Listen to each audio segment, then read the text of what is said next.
Hey guys, it's Rob here and welcome back to another video. In this video we have a ton of rumors about Nintendo's plans for Nintendo Indie World and the full Nintendo Direct that's going to have a lot of mainline Nintendo Switch games. Also the Nintendo Switch 2 reveal as well. All of that stuff has changed a bit in the past couple days from the one who leaked the delay for the Nintendo Switch 2 into 2025, so there's more information coming from there. We also have the Nintendo Switch news from the Partner Direct as well as some big Pokemon news as well. We might be getting something about Gold and Silver from Pokemon at the Pokemon Presents, which is really exciting for me personally. For me, I'm hoping they add those games on the Nintendo Switch online server. Oh, and some Mother 3 news as well, but maybe not in the way you think. So the Nintendo Direct talk has been ramping up in the past couple weeks. We first got it when we thought it was going to come on the 15th, obviously that didn't happen, and then another Nintendo insider said that it's going to be happening next week, which we know that came true. Now whether or not that information was actually correct and Nintendo did delay the Nintendo Direct, we don't know. The only thing we do know for sure is that Pierre was right on the Nintendo information about the Nintendo Direct. But that's not the only event that Nintendo insiders were talking about. Another Nintendo insider was talking about the Nintendo Switch 2 reveal and that it was being delayed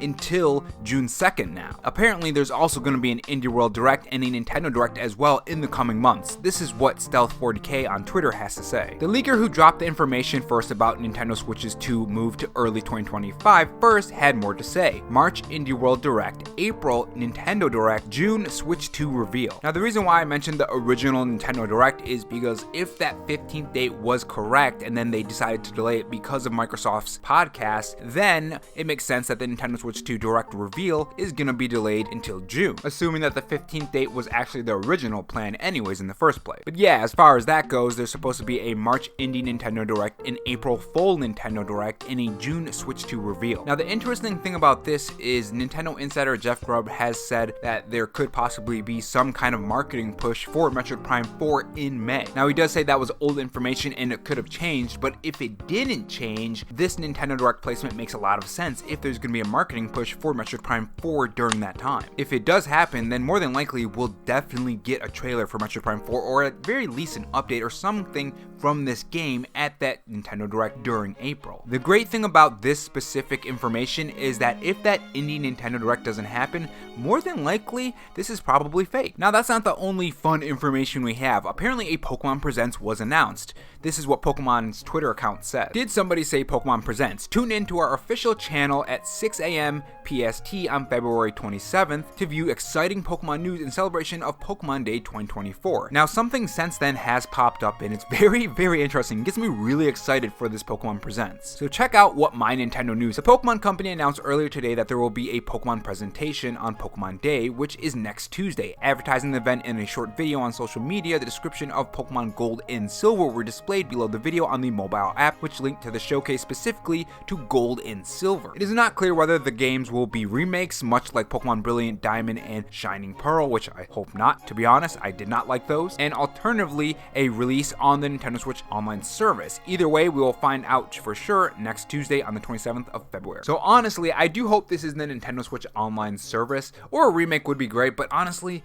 whenever they do these remakes, it's not the best thing. Honestly, it haven't been the best thing for quite some while. Soul Silver and Heart Gold were fantastic, but I mean, other ones on Nintendo Switch, the Shining Pearl and Diamond, that's just no. Please no. I did not like that at all. I do hope it's the Nintendo Switch online service because then that will open the floodgates for other Nintendo Switch online service games to be added when it comes to the older Pokemon games. Maybe even the Game Boy Advance games, Game Boy Color games, Game Boy games, I don't know. It would just be a very fantastic thing because so many great games from the past Pokemon games can be added on the Nintendo Switch online service, and I've been wanting that for so long. Now speaking about the Nintendo Switch online service, apparently Mother 3 is coming to the Nintendo Switch online service, but here's the unfortunate thing for you Mother 3 fans. It's only in Japan. Now don't get your hopes up just yet. There is also some other news merchandise which I think you guys would like to enjoy and like to know about, but anyways, don't give your hopes up yet because this is what Boundary Break says on Twitter, and he makes a very important point. This is what he says: I for one see this as a good sign. Fire Emblem 1 released on Japan's Switch Online and later got a collector's edition with a fully translated FE1. Mother 3 is now in the position to do the same thing down the road. So although it is disappointing that this is only for Japan, it also does potentially lead to some more things down the road if it does well, if enough players play it, which I know they probably will. And yeah, it's just fantastic news. We could be getting something Mother 3 very very, very soon. Maybe at that full Nintendo Direct that's being rumored. Or who knows, maybe they're making a remake, and that's gonna be like a Nintendo Switch 2 thing. I mean, did you ever think they would remake Super Mario RPG? I mean, I've been asking for that for a very long time, but honestly, deep down inside, I didn't think it would ever happen. I'm still hoping for that Legends of Dragoon remake as well, though.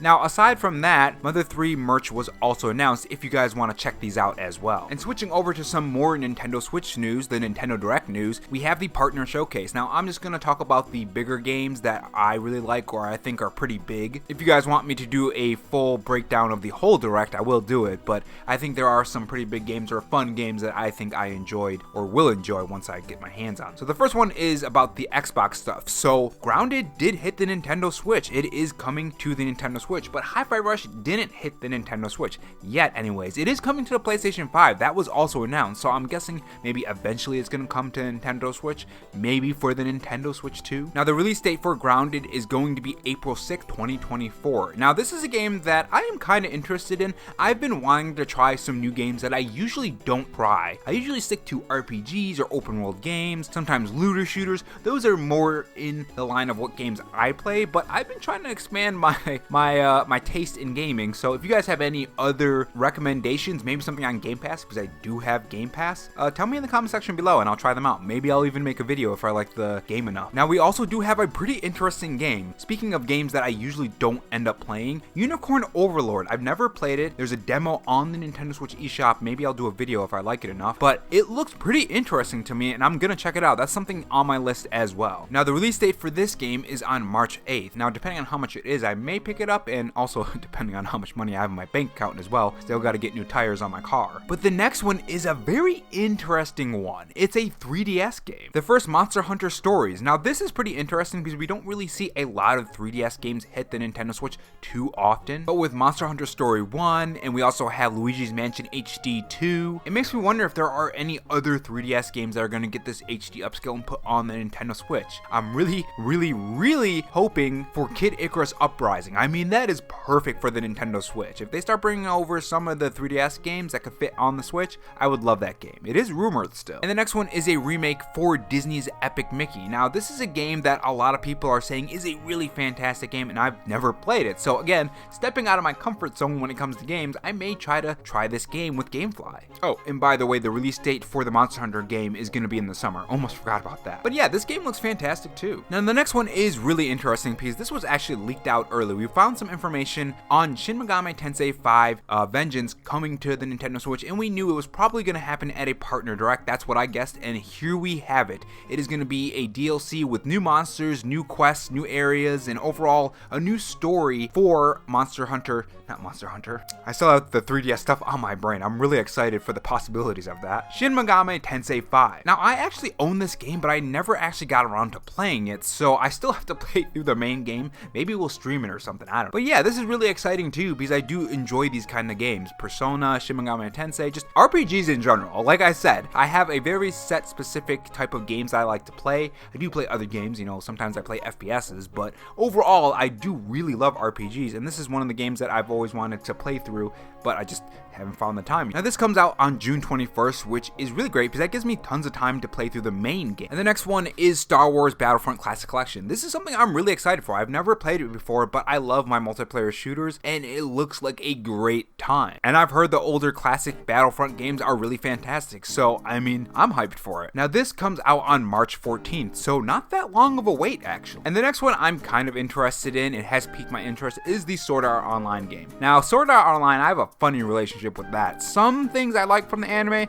and some things I don't, but the game specifically, they are pretty fun to play. I love the hack and slash type games where you get different loot and different gear, so those games have always been right up my alley for the most part. Some of them I don't like, but I am definitely going to try this out. Now there's no release date for that game yet, but I guess we'll have to wait maybe until the June Nintendo Direct to get a release date on that. Another game I didn't think I would actually be interested in is Gundam Breaker 4. I've never played the other three. I didn't even know this type of thing existed at all, but I do like the idea of you building your own Gundam and doing these different missions. And the gameplay looks fun and the customization looks fun. I am a big sucker for customization in any game. That's why I'm loving Final Fantasy XIV. So I'm definitely looking forward to this game as well. Now, no release date for that game. It's supposed to come in 2024 though, so we'll just have to wait on that. And again, this is another game that I do want to try, kind of coming out of my comfort zone when it comes to video games. I've never tried a Monkey Ball game. Super Monkey Ball was announced for the Nintendo Switch, and it looks like a pretty fun game. I've never tried one, so I mean, why not, right? Maybe it'll become one of my favorite games. And here's a game I know you guys are gonna roll your eyes at, but I am slightly interested in, and don't hate me when I say this. It's a farming simulator game. I know a lot of you guys don't like those games, but Fantasy Life, The Girl Who Steals Time, it kind of looks interesting to me. I've always liked those kind of games. It kind of reminds me of Animal Crossing, so I'm gonna check that out too. Again, I'm renting all of these from GameFly. I'm not gonna be buying them myself. I know people are thinking, wait, how does he even have enough money for all these games? I rent most of my games just in case I don't like them, or sometimes if I don't have enough money, I can still at least play them. This video is not sponsored by GameFly, by the way.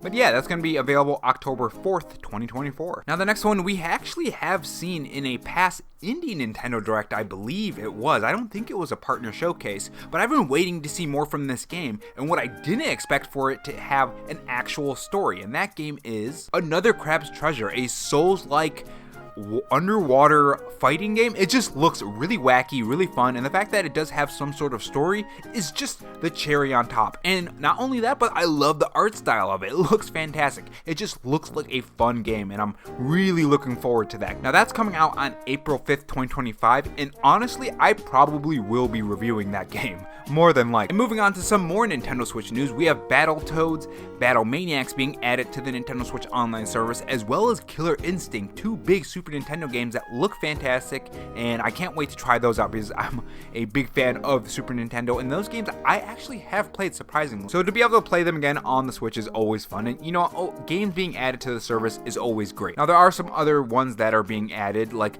Blast Corps on the Nintendo 64, and of course RC Pro Am, that's also being added, and Snake Rattle and Roll is also being added. Overall, fantastic stuff. And you know what? My first tweet in reaction to this Nintendo Direct was that it wasn't a good Nintendo Direct. It didn't give me a lot to play, but now looking over it and making this video, it actually did give me a lot to play. I mean, how many games did I list on the Nintendo Direct that interest? So I guess for me, it was an okay Direct, not a bad Nintendo Direct. But if you weren't interested in those games, I can see why it would be a bad Direct for you. It just depends on your taste. It's the same thing when we got all of those RPGs in the third-party Direct. If you don't like RPGs, you're going to consider that a bad Nintendo Direct. But yeah, let me know what you guys think about all the topics in the comment section below, and I will see you guys in the next video.